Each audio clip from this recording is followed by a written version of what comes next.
It's your boy Maurese, aka the People Source. We here for another one. It's a good one today. We ready for this one. This one, shit, I don't know. This one about to be a little crazy. Once again, we got your boy Frankie. We got your boy Kenneth King. We ready to get right today, man. I'm ready to get right into this one. Y'all go. What we talking about? Yeah, what's the topic of discussion? Deadly force, excessive force. I don't know. This one's about to be. I'm gonna call that one. I'm gonna call that one "Shoot to Kill." Oh my God. I'm adapting that moniker right now. Exactly, crickets. Jesus Everybody Christ. dead. No shoot to kill, man. No shoot to kill. All right, you want to start? Oh man, Yeah, go ahead, start it off, and I'll come after you. Christ. well, I think this topic of discussion, everybody has something to say about this.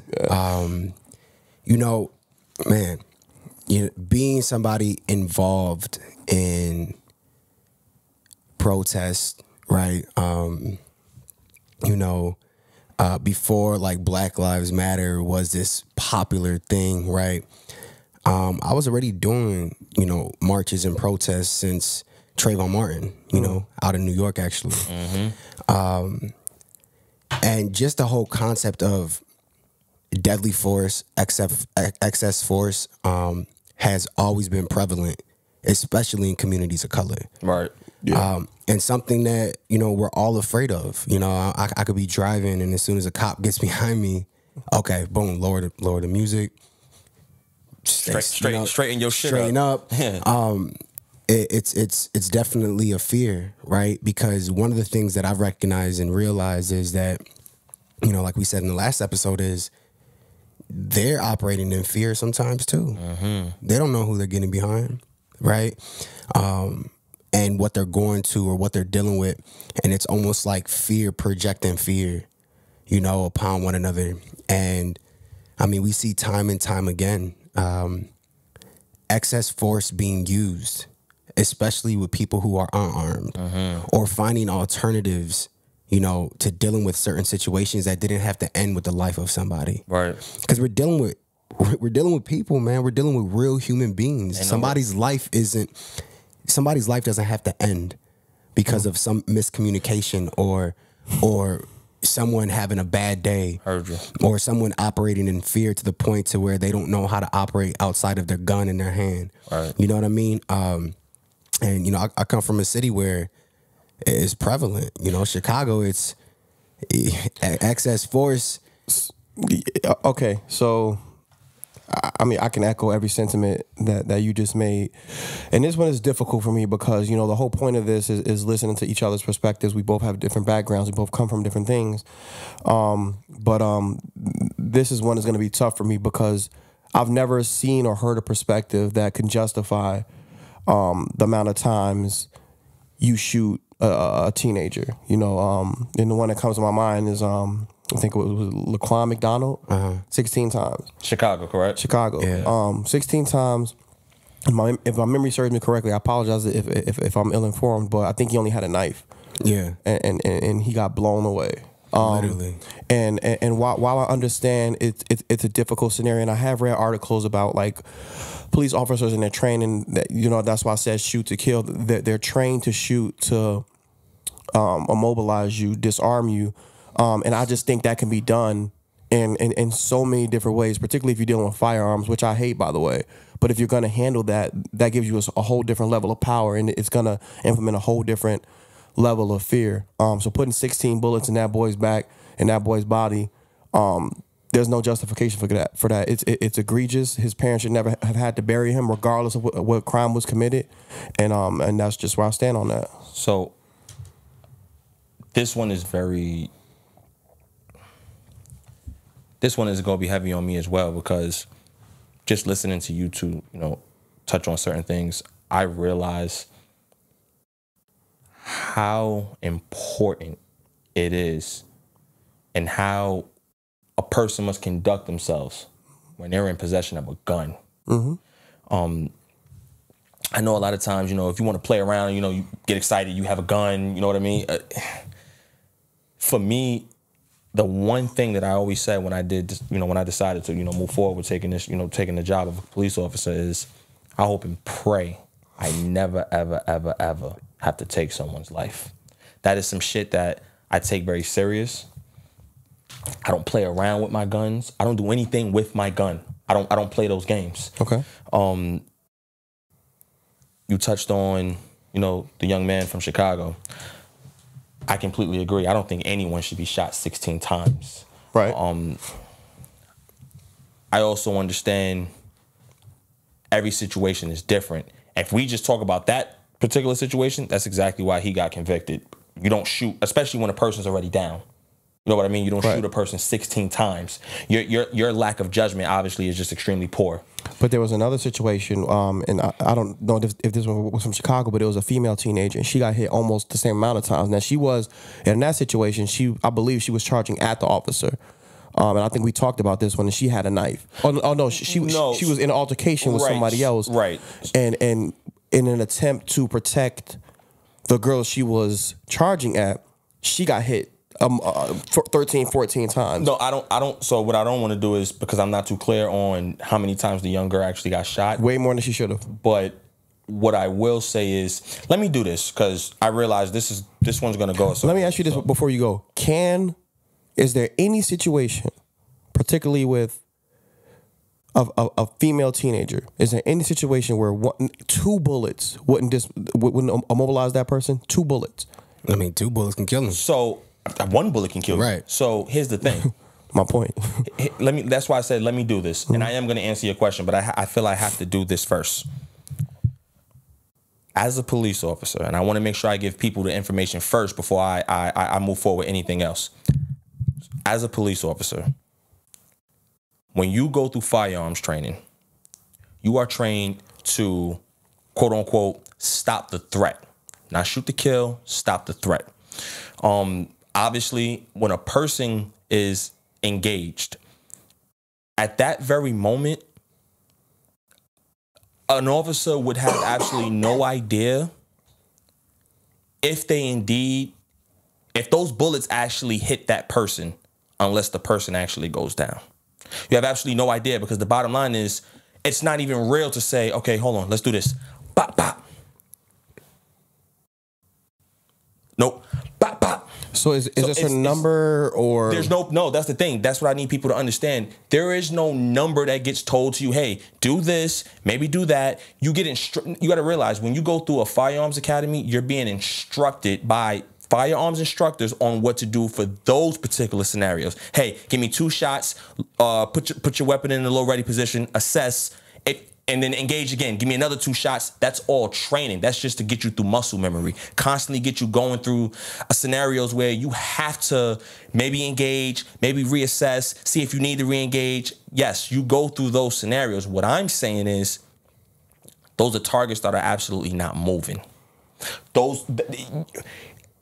You're hitting a piece of paper, and if you're missing, you don't even know that you're missing on those pieces of papers. There are telltale signs of hitting a human body. Like there are reactions when you get shot that you can easily see that a person is shot. So easily. Let me tell you this. Let me ask you a question. Have you ever shot a person? No. Have you? Okay. But have you ever been shot? I never had a bowl of shit either, but I'm sure it don't taste good. Okay. But again, understand. I don't have to.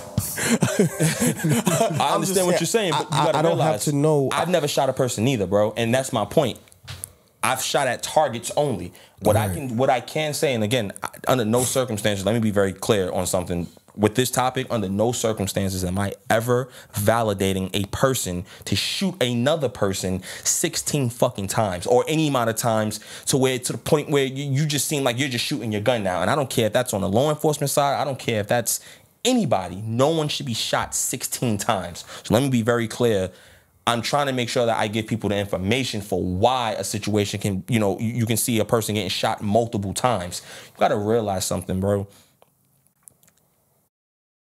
In the heat of the moment, most people don't. When you're fighting and you throwing yours, shit, you probably don't even know you're being hit at that moment, because your endurance is so high, you don't feel anything else. Bullets are not fists, though. What I'm doing is I'm trying to make a comparison to make you understand that in the heat of moments. Okay, so let me ask you this: you said stop the threat. I think that's super fascinating. Okay, and let's just forget actual examples. Let's just create a scenario right now. Let's do it. you respond to a call and the guy is charging at you, you know, and he doesn't even have, you know, he doesn't have a gun. Okay. Okay, he's coming at you full speed, Okay. you know, and you shoot him, right? No good. Okay, so what if he does have he has a knife, right? Because I want to create a realistic situation. I don't want to play games. So he has a knife. He's charging at you. You shoot him, right? He cowers over, and you know he's hit. Okay. Now he hasn't fell yet. Okay. But it's clear that you hit him. I'm talking about you. Is he still a threat? Did he stop? He's nursing his wound. Did he stop? I don't know if he. What do you mean stop? Did he stop? Did he stop? You just said he running towards him. You said he was running. Sure, full he speed. stopped. You stopped shooting.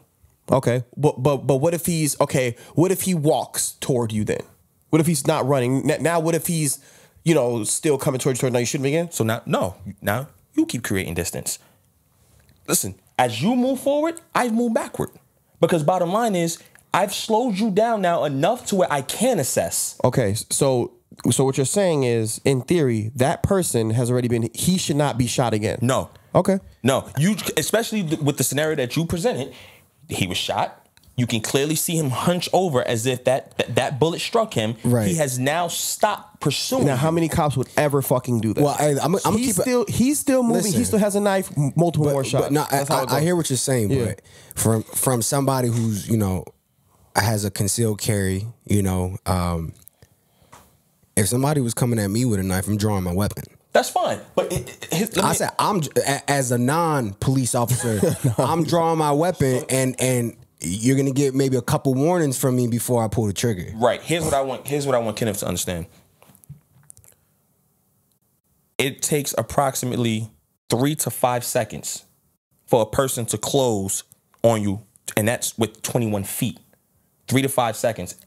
If I run full speed to you with a knife in my hand and I shoot, at that moment, with me running full speed, that particular person that's being targeted by that individual, at that moment, all he knows is this person is running full speed toward me, and he's trying to do whatever he can to stop that person from coming toward him. So you got to realize how fast you can shoot 3 to 5 times.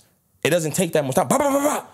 Right. It's not that much time before you let off 5 to 6 rounds. It doesn't take that much time. So I'm talking about the amount, not the time. Like, I just don't think. But the amount correlates with the time, because you have to understand something. It does not take a long time to let off 5 rounds. And that's my point. You're putting this in a very slow motion kind of, you know, scenario. Boom. Boom. Nah, nothing moves that slow. I don't think it's a Looney Tune cartoon. But I know that's not how life works. I'm just saying that I would imagine that if you're a police officer, you had to go through some sort of firearms training. Of course. Then you should be able to hit a fucking moving target. So a body moving toward you. So okay, here's what I'm gonna do. If I run full speed towards you, you swing with all your might. That's different. No, it's not, because I'm trying to make you aware of something. There's a very good chance, bro, that you miss. All I have to do is move a little bit. There's a very good chance that you miss. So all I'm trying a bullet is much faster than a fist. Okay, but and travels much farther distances. Okay, so understand the dynamic of shooting, though. Just because you point a gun doesn't mean wherever you aiming is where that bullet's gonna go. That's what you have to understand. A lot of people just think when you go, that's how bullets work. No, that's the point. I mean, but if you go to the range, bro. Do you understand what I'm trying to say? I do, but that's why I'm trying to inform you that just because you go like this doesn't mean that where you aim is where that bullet is going. You have to realize there's a skill to shooting, and most people, even when they're just shooting at a target that's not moving, misses that time. So now, but cops should be masterful at that skill. Okay, so that's a bit, in my opinion, with me being a cop, I can tell you right now on the record, I'm not no fucking master at shooting. That's a problem. Well, no, it's not, because I'm also a conscious individual and know that I'm not a master at shooting, so I'm not just gonna shoot my fucking gun for anything. So the point of guns is supposed to be to protect the people who can't protect themselves. So if you get called, even if it's a hostage situation or something, now you're telling me that you don't even know if you can save that person's life. That's the point of the job. Well, no, that's not what I'm saying. What I'm saying is you have to realize, when a person decides to pull their firearm and they decide they're going to engage, like everything lines up for me to move forward with this. There's so much going on at that moment, and I think it's very difficult for anyone to have such a strong opinion on if you've never really been through it. If you and I go to the range tomorrow and I say, yo, Kenneth, give me 2 shots, drop the magazine, reload, give me another 2 shots within 5 seconds. I'm almost positive you're gonna fumble all over the place. I mean, absolutely. Okay, absolutely. So now my point is to you. But I'm not a cop. Okay, it doesn't matter. It does matter. Absolutely matter. Let me tell you why it doesn't matter. The point that I'm making is when people are in a heightened situation and the endurance is high and your adrenaline is running, it takes a very strong-minded person to try to bring that adrenaline back down to be able to focus at the task at hand. And under no circumstances am I making an excuse for excessive force. I'm trying to explain how it can appear when a person shoots their gun 5 to 6 times. So basically what you're saying is being that guns don't work the way people think they work, and being that it's a high endurance, high leverage moment, it's much more plausible and safer for the cop to just spray a bunch of bullets, regardless of what the ramifications of are that, rather than try to hit their target with one shot. Not what I'm saying. That's exactly what you said. I'm not, because they're actually indeed trying to hit their target. What I'm saying is, due to the fact that the situation is so heightened, there is a possibility that that bullet may miss. That is a very high probability. I get that. They can miss. So, Like, and in the you see, also, like what he's saying, just to kind of even break it down, I don't care what it is. When a human being has adrenaline, your body acts different. I agree 100%. And so, I felt it before. Right. So when you have a gun in your hand, right, me being somebody that shoots, your hand moves. I even shoot with cameras. You hold a camera, your hand's moving. Yeah, of course. Adrenaline on your hand, shaking your hands a lot more, especially if you're not in control of that moment as much as you would like as a professional.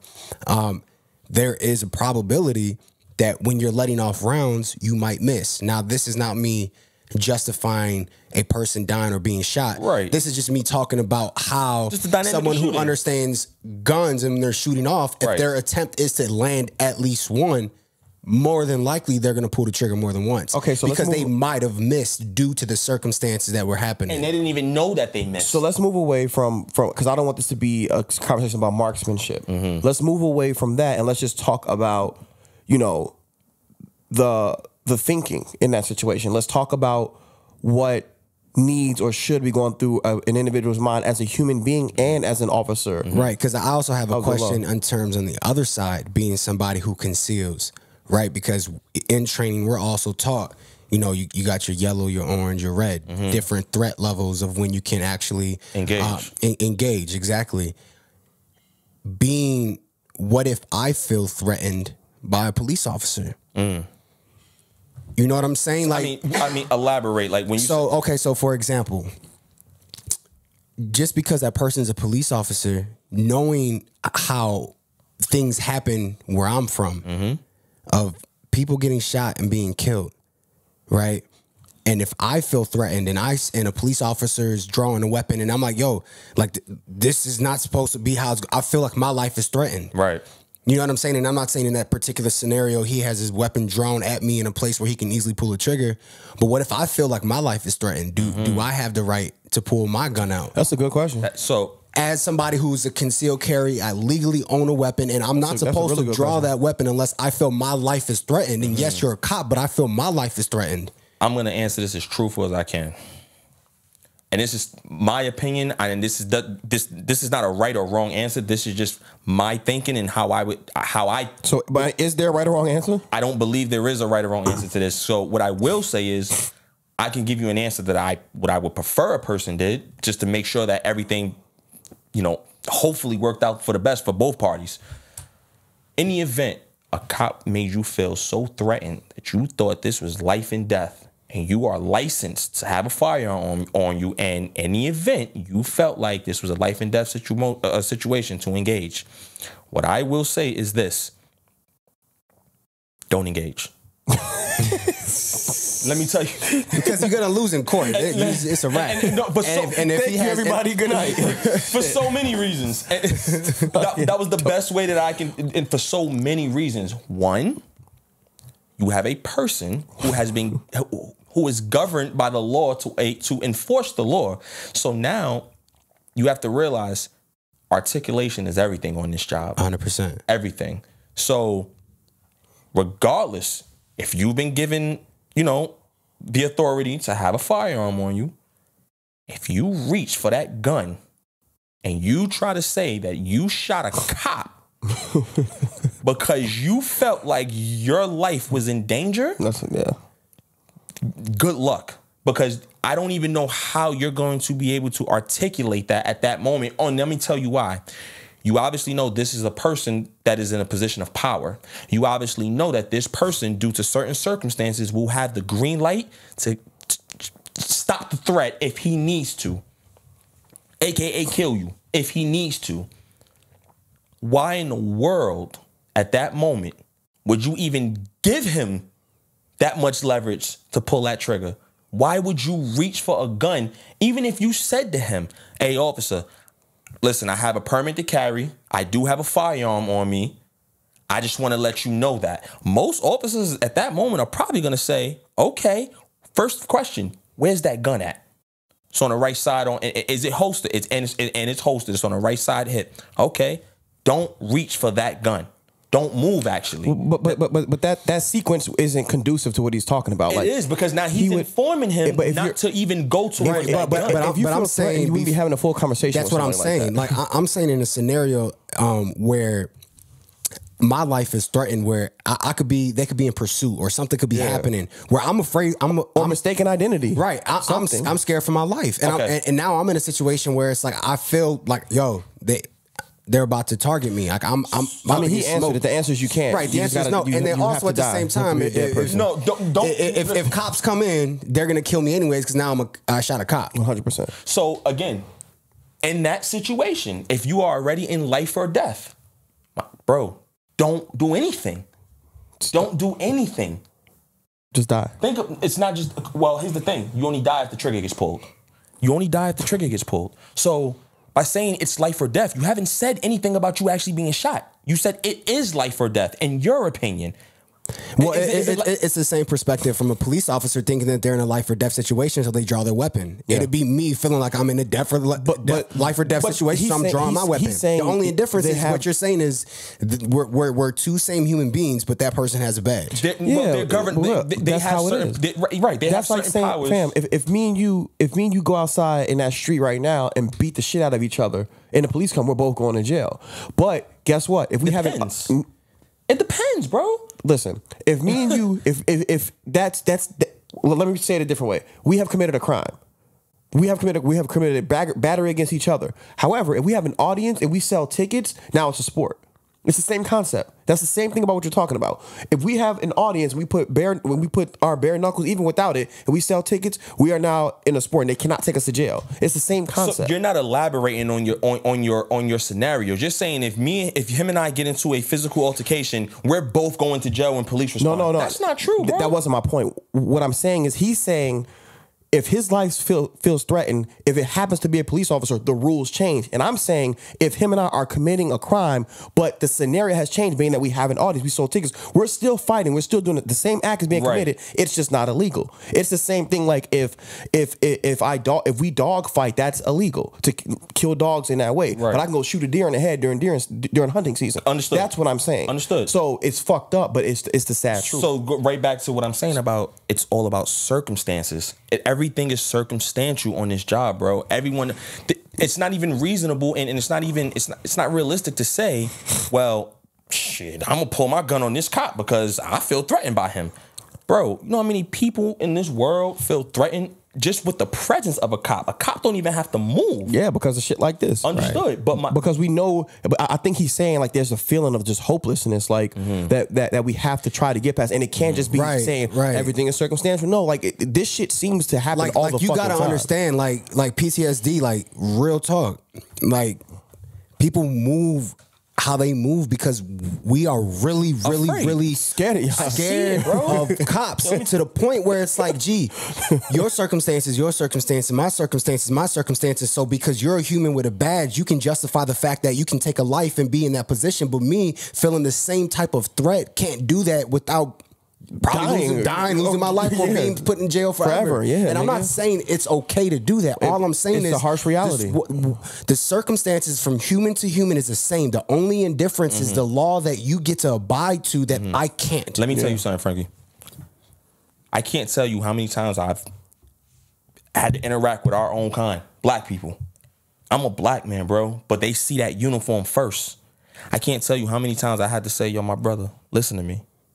Under no circumstances am I ever going to put you in a situation that you don't need to be in. You understand what I'm saying? I would never put you in a situation that you don't need to be in. You're me and I'm you.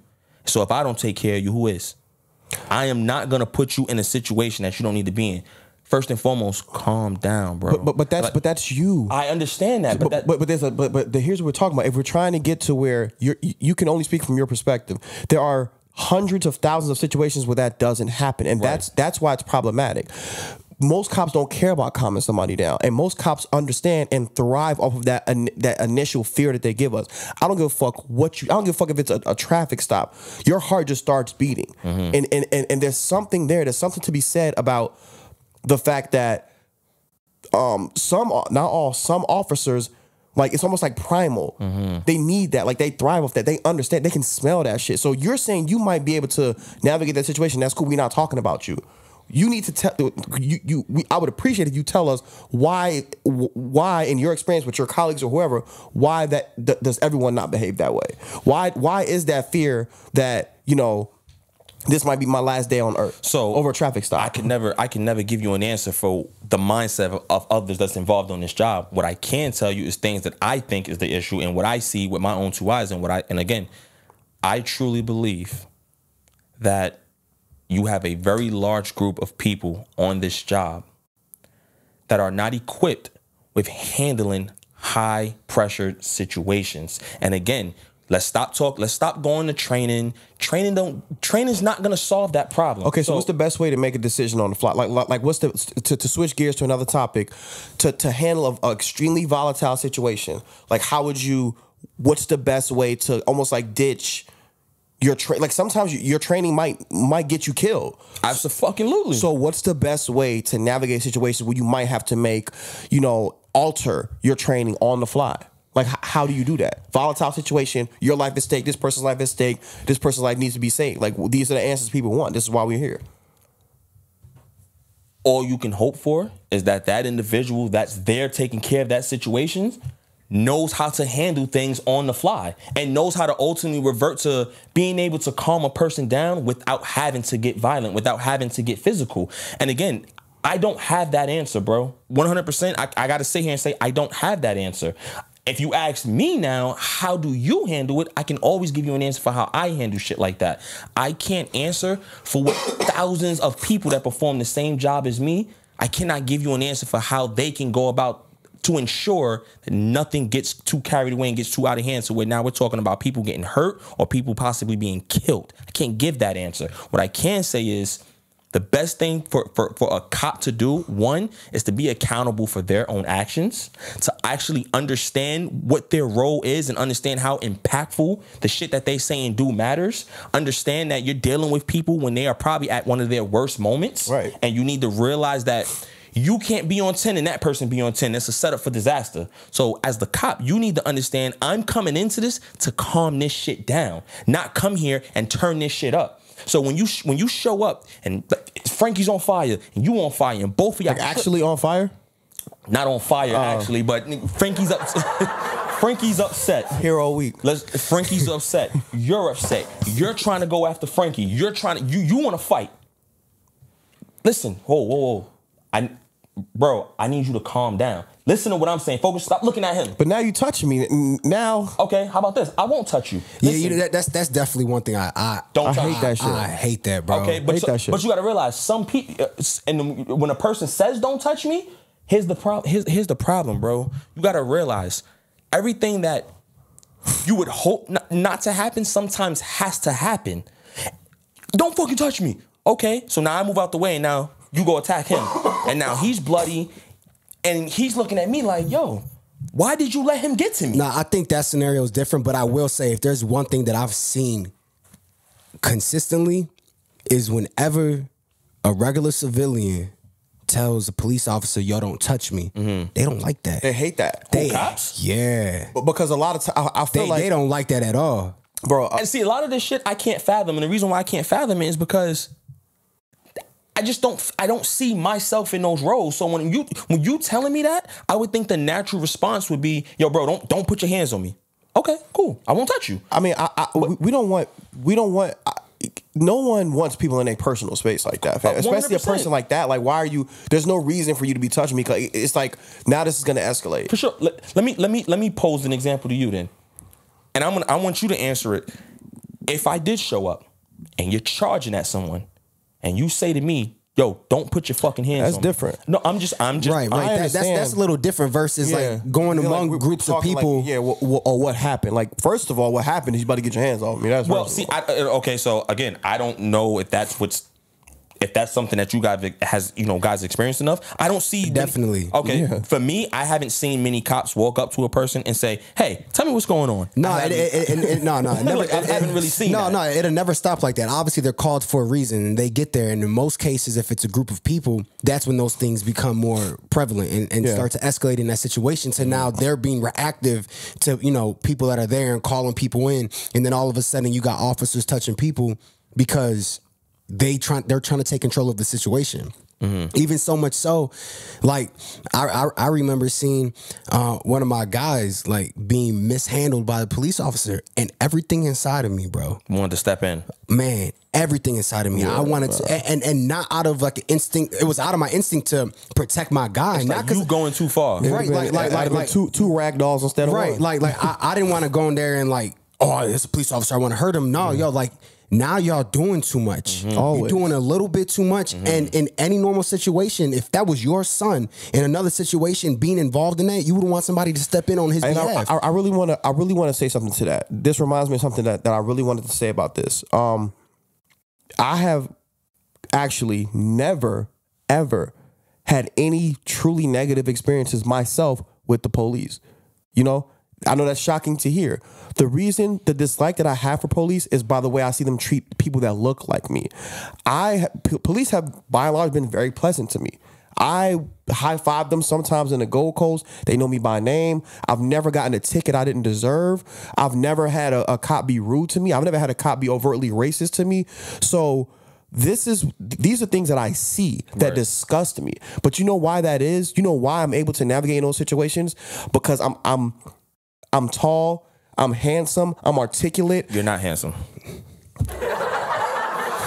I didn't mean to interrupt, but I'm tall, I'm ugly. But talking to me briefly, you'll see, okay. Right. Remember the situation I told you about when those dudes tried to steal my car? Right. The cops scanned me and scanned them instantly. And they were white, but they were the dusty whites.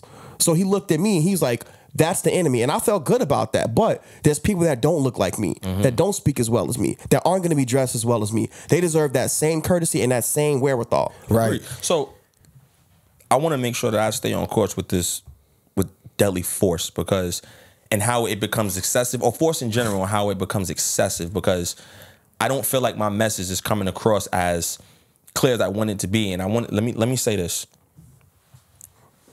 Force is something that is inevitable in this job. You can't get away from it. It's going to happen. It's not a matter of if, it's a matter of when. It's going to happen. I put all the responsibility on the individuals in the uniform, the cop, to do the best job he or she can do to ensure that they make it home safe to their family, but the other person that they're dealing with makes it home to their family. And the best way to do that is to 100% keep an open mind even through the process of it happening. I can't tell you how many times that I've had to go hands-on, and literally I've had a person, he's down, he's still resistant, and the moment them handcuffs go on, I'm legit.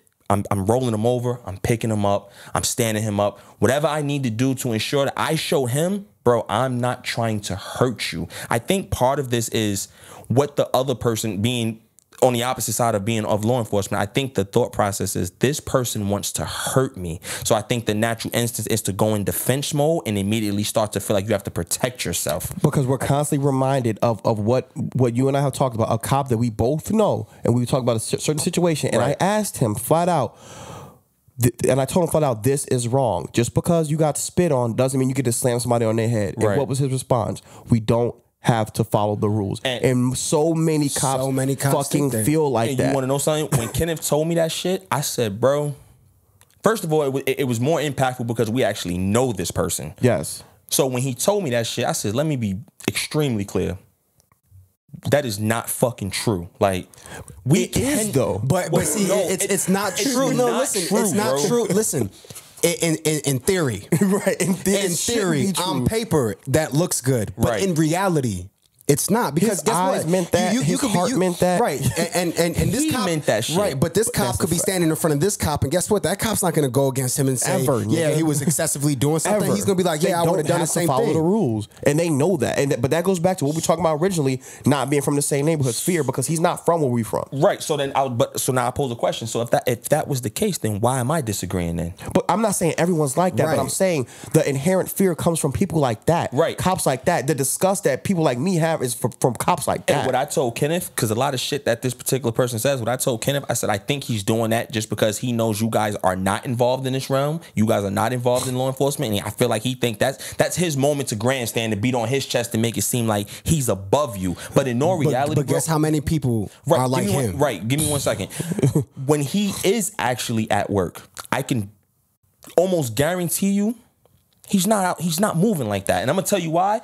Just knowing him, again, I can't speak for everyone else. Knowing him, he's way more conscious of the decisions that he make, and he knows He's not dumb at all. He's not dumb at all. very smart. And he ultimately knows the shit that he does can bite him in the ass, because believe it or not, bro, And it has.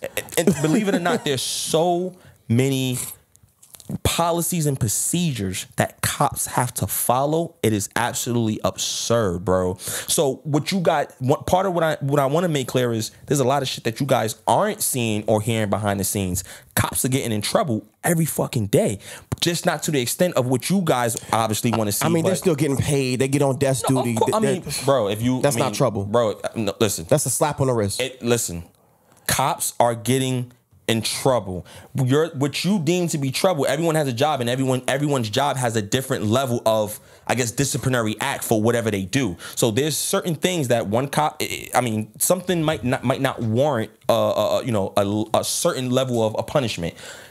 Shoot a person and kill them without any justification, that warrants a very big response. Now, in the past, has cops gotten off? Of course. What I will say is, it seems to me, at least to me, that they're trying to change that dynamic. Cops are actually getting found guilty on murdering unarmed black men and unarmed black women. It seems like the dynamic is trying to change. Well, about goddamn Right, time. right. And that's what I'm saying. But that's my point. All I'm saying is, bro, on this particular topic is deadly force and excessive force. It is so sensitive, and it's also very circumstantial. You don't know how things are going to play out, and all you can do is, while you're in the process, trying to assess and recognize what's necessary and what's not. Unfortunately, bro, and this is what we spoke about a little bit in the first episode, you have to be able to have a certain level of people skill to know, wait a minute, I'm going too fucking far. Also, too, you need to come off the high horse. There's a fucking imaginary high horse that these cops are on this pedestal that makes them feel you guys are right, that they can do what they want. And I'm trying to make you guys understand something. One, you can't do what you want. Two, it also boils down to feeling like I need to assert my dominance on you. And again, I don't agree with it. So let me ask you a question. Is there any point where me as a civilian have the right to defend myself from a police officer? No, ever. Never. Because what's your level of defending yourself? Okay, because I gotta make sure. Like, I can't give an answer. So he's throwing hands. He's Y'all swinging. fighting. Yeah, you cannot swing back on a cop He punched ever. you first? Yes. You cannot. Don't lie. Don't lie on this podcast. Don't punch him back, bro. You know what? I think that's a perfect way to wrap it up. I think we touched on a lot of things. Accountability, and I think that's what we're talking about next time. So I think that's a perfect way to end it. And I will say, I know we're about to wrap it up, but I've been profiled by the police since a young age. I have too. Exactly. So you know how that feels. I know what that shit feels like. I've been illegally frisked. Like me all too. the above. And it's like this is happening every single day. What did you do when that happened? I froze. I had to just You just did what they said, right? right. So did I. Why? Because I was scared. So was I. So naturally, your fear made you just comply because you didn't want. But that's a anything to terrible go- fucking thing. Right. It is. But now being grown. But fear and go home or fear and die? Which one? But here's the Well, reality. that's the is- problem. And that's the problem. That's the fucking really the problem. problem because I also have rights as a 100%. citizen. I also have rights that you can't infringe on, and who's going to keep them accountable in that moment while I'm trying to defend let's myself? hold that for legally? accountability. Right. Let's Right. hold that for account because Right, we right. definitely want to get into that because that's perfect. But yeah, Listen, man. Oh, this was good. this was great. Yo. This was spicy. I feel like I ain't gonna lie. I feel like y'all was coming for my ass. I mean, listen, man. You start talking about Nah, but excessive force, but you stepped out of pocket. Now, Put your ass back. Listen, Use your inside voice. You put your ass outside. don't point at me no more. part of the shit was me just wanting, like I said, give the information, not advocating for the shit, but just wanting to give the information behind it. But again, I feel y'all. I appreciate y'all. Listen, follow us, man, on the gram on all platforms. Subscribe to everything. Definitely every subscribe, like, platform. share. Right, and listen, man, just keep supporting us, keep tuning in. We got so much to talk about, man. I appreciate you guys. Peace.